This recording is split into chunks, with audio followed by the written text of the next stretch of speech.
بسم الله الرحمن الرحيم الحمد لله رب العالمين وصلى الله وسلم على محمد وعلى آله وصحبه أجمعين أما بعد موضوعي نعاوة وعيد ما دام عيد سوغيسو عيد وحا عيد لوغو مقعابي لأنه يعود ويتكرر وصول الله وحا صول الله عيد لرعادة من عادة يكسعضاه qolo walbaana waxay leedahay ciid oo khaas ah ay leedahay rabbi subhanahu wa ta'ala anaga wuxuuna siiyay saddex ciid oo la kala yiraahdo ciidul fitr oo lagu soo khatimo ramadaanka iyo ciidul adha oo haddaan ku jirno ciidul adha aydan waxa lagu soo khatimaa tobanka hore ee bisha dhul hajj iyo ciidul usbuuc oo usbuuci lagu soo gabagabeeyo maalinta ciidda waa maalin faraxa muslimiintu ay faraxsan yihiin meel walba dunida daafaheeda ka joogaan waa maalin yawm akl wa shurb maalin cabitaan iyo cunitaanka ay furan yihiin waayo oo aan la soomi karin waa maalin faraxa haddii loola jeedo taas macnaheeda in la muujiyo macnaha ciidda in la muujiyo haddii qasadku yahay cibaado ay noqonaysaa sida ku qoran kitaabka tafsiir calaamka caawa marka waxaan wax ka taaban doonaa Allah subhanahu wa ta'ala haduu qadaro aadabta ay leedahay ciidda anagoo soo koobayna waliba insha Allah aadabta waxaa kamid ah in takbiir lala yimaado takbiirtaasuna waxay bilaaban doontaa min fajr yawm Arafah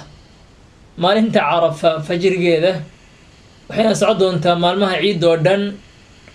waxaan la qaadayaa waqtigeedu waa kala duwan yahay waqti mutlaqa jira ay leedahay iyo waqti muqayyada waqtiga mutlaqa mar walba la dhahay waxa way waqtigaas ka bilaabata gurigaada markaad ka bixiso u socotid masaajidka wadada markaad marisid masjidka markaad joogtid kadibna ilaa wadada markaad marisid iska aadhay doontaa midda muqayyadkana waxa way ku xiran tahay iyadu salaadaha faradka markii laga baxo oo kaliya ayaa la qaadayaa takbiirtaas sida laga soo naqliyay oo laga soo guuriyay asxaabta nabiga alayhi salatu wasalaam radiyallahu alayhim Allah ka rahla naqday asxaabta nabiga waxa laga soo naqliyay qaab ay u takbiirsan jireen waxa kamid ah Allahu akbar la ilaha illa Allah Allahu akbar الله أكبر ولله الحمد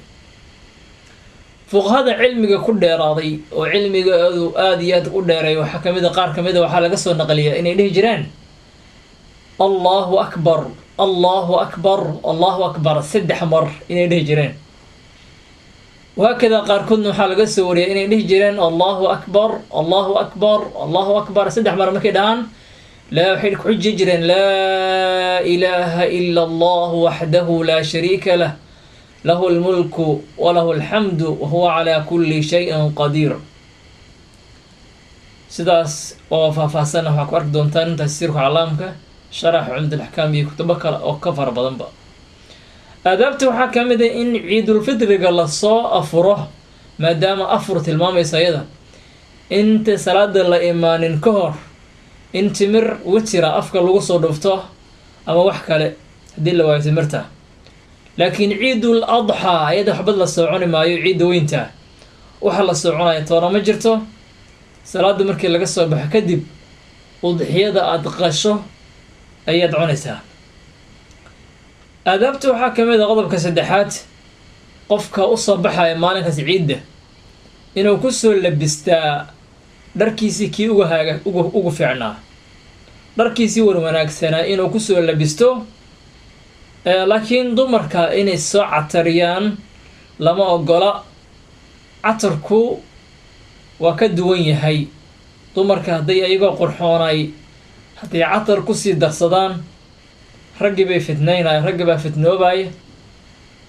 raggi baa qatar ku dhacaya raggi baa waxay ku dhacayaan arrin halis ay ku dhacayaan saas darteed waxaa la yidhi markaa dumarow ragga ha fitnaynina oo waa inay markaa soo labistaan oo keliyaho catar ayna soo marsanin markay bannaanka soo baxayaan laakiin waxaa la ogolyahay actarkooda in gurigoodii hawshooda ku samaysataan iyo markay gurigooda joogaan si qurqurxiyaan odagooda ayaa loo ogolyahay wa qodobka afaraad waxaa istixbaab ayadana in lasoo mayrto lasoo qabaysto markii la imaanayo salaada. waxaa kaloo aadaabta ka mid ah in la isu tahniyadeeyo tahniya oo qaarkooda qaarka kale isu tahniyadeeyaan oo la yiraahdo ciid mubaarak taqabbal allah minna wa minkum in la yiraahdo aadaabtaas oo kale. waayo asxaabtii rasuulka calayhi salaatu wasalaam markay ay kulmaan maalinta ciidda way isu tahniyaday jireen qaarkooda qaarka kale ilaa ay dhahaan taqabbal allah minna wa minkum ay isdhihi jiraan wa ilaa maadaama cibaado la soo gutay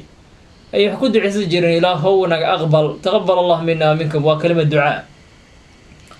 sheekh al-Uthaymin kitaabkiisa majmuuca waxaa la weydiiyey tahniyada wuxuu ku jawaabay marka tahniyadu way bannaan tahay maalinta ciidda laakiin siiqa oo khaasa ma leh laysa laha tahniyatun makhsuus tahniyad oo kalimaad khaas oo laiskugu tahniyadeeyo oo lasoo naqliyo oo aan la dhaafi karin ma jirtee bal dadku waxay caadaysteen way u bannaan tahay bal ma actaadahu annaasu fa huwa jaa-is dadku waxay caadaysteen isku salaamaan way bannaan tahay maa lam yakun ithmaa intayna dembi aysa ku dhacaynin. kelimad dembi haddii ku hadlaan lama ogolo laakiin kelimaadkan taqabbal allah iyo ciid mubaarak iyo waxaan tadalwacay kelimadan la yiraahdo kulla caam wa antum bikhayr. sheekhu wuxuu leeyahay kelimadaas haddii loola jeedo qasadka hadduu yahay ducaa hadday tahay wax dhibaata ma lahan. sidoo kale culamo kaloo iyaduna la qabto way jirtaa fara badan laakiin sheekhu albani isagoo ka duwan yahay wuxuu leeyahay kelimadaas kulla caam wa antum bikhayr waa kelimadna soo dhex gashay islaamka asalkuma lahayn oo reer galbeedkan laga soo koobeeyeyo wayna soo dhex gasho leeyahay. calaa kulli xaal muhiimaddu waxaa waa maa lam yakun ithma intaysa dembi ahayn wax dembi hadday ku jiraan ka fogow haddii laakiin kelimaddu iska tahay waxaan dembi ahayn ducaan loola jeedo waxa dhibaataa mala waay. lambarka lixaad waxaa sidoo kale aadaabta ka mida qofka masaajidka imaanaya ama musallaha meesha lagu dukado inuu wadda ku yimaado markuu laabanayo waddo kale inuu mara wadda ku yimiday waddo kale u sii aadayaa taasina siday waddooyinkaasu ugu marqaatay kacan maalinta qiyaamo waa. inaas haddaan ku dhaafna aadaabta waxaa kaloo sida oo jirta tanbiihaad yar aan isku baraarujiyo u baahan. tanbiiha kood waxaa waaye ciidda salaada ciidda takbiirteedu waa 7 markii lagu daro takbiiratul ixraamka allahu akbarta koowaad markii lagu daro iyo 6 ka dambaysa 7 isku noqonaysa ragcada koobaad. ragcada labaadna waxaa waaye 5 waaye 5 mar allahu akbar oo imaamku leeyahay adna ku xiranaysaa. laakiin su-aasha meesha taal waxay tahay imaamkii oo bilaabay dhowr takbiirna i dhaaftay oo salaada ah maxaan samaynayaa waxaad xiranaysaa takbiirta le takbiiratul ixraam baa xiranaysaa kadibna imaamkaa raacaysaa waxa aad soo qalahayso toona ma jirto. laakiin midda la soo qaleehaya waxaa weeye markii ragca ku dhaafto ragcadii labadaa soo haleeshay ragcada labaad haddaa soo haleeshay tii koowaad waad qalaynaysaa siduu imaamku u dukanaya ayaa u dukanaysaa 7 marbaad 6 marbaad allahu akbar leedahay yani 7 waxaa waaye markii ay ku jirto takbiiratul ixraamka marka sidii ahayd baa usoo qalaynaysaa. marka su-aasha kaloo muhiimka meesha ku jirta waxay tahay yani labada gacmood kor ma loo qaadaya markii allahu akbar leeyahay imaamku markuu allahu akbar dhaho anigana gacmaha kor ma u qaadayaa maadaama hadda waxaan ku dhex jirnaa dad farmuro muslimiin oo iskala duduwaan baa ku dhex jira qaarna gacmada kor u qaadayaan qaarna u qaadin maayaan dadka way yaaban yihiin marka maxaa jira la leeyahay idan su-aashu xitaa gacmaha kor ma loo qaadaya markii allahu akbar leeyahay allahu akbar kor ma loo qaadayaa. masaladaasu waa mas'alo ay culammada ku kala tagaan laakiin waxaan sidaan soo khulaasiya warkii kooban gacmaha kor baa loo qaadayaa fi jamiici takbiiraati salaati alciidi waljanaaza janaasada iyo ciidda salaadeeda markii allahu akbar leeyahay gacmaha kor baa loo qaadayaa saddexda madhab oo madhab shaafici iyo xanaabilada iyo xanafiyada isku waafaqsan yihiin. maalikiyada bisa gooni u baxay, laakiin janaasada markay tagto gacmaha kor ma loo qaaday leeyihiin maalikiyada iyo xanafiyada, labadaasaa ka duwan janaasada. laakiin alcumuum ciidda kor baa loo qaadaya gacmaha. haddaad aragto dadaan kor u qaadayno xabadka gacanta ku haysta haddaad aragtidne waa iska maaliki waay, hala yaabin waa. dayib, su-aasha meesha ku jirtaa waxay tahay yaa soo baxaya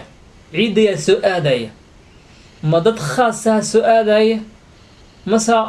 dadka dhan baa soo baxaya? waxaa soo baxaya dadka dhan, ahlubeledkaas oo muslimka ah oo dhan baa soo baxaya, xataa dumarkaa soo baxayaan, xataa haddii macduur yihiin bu waay.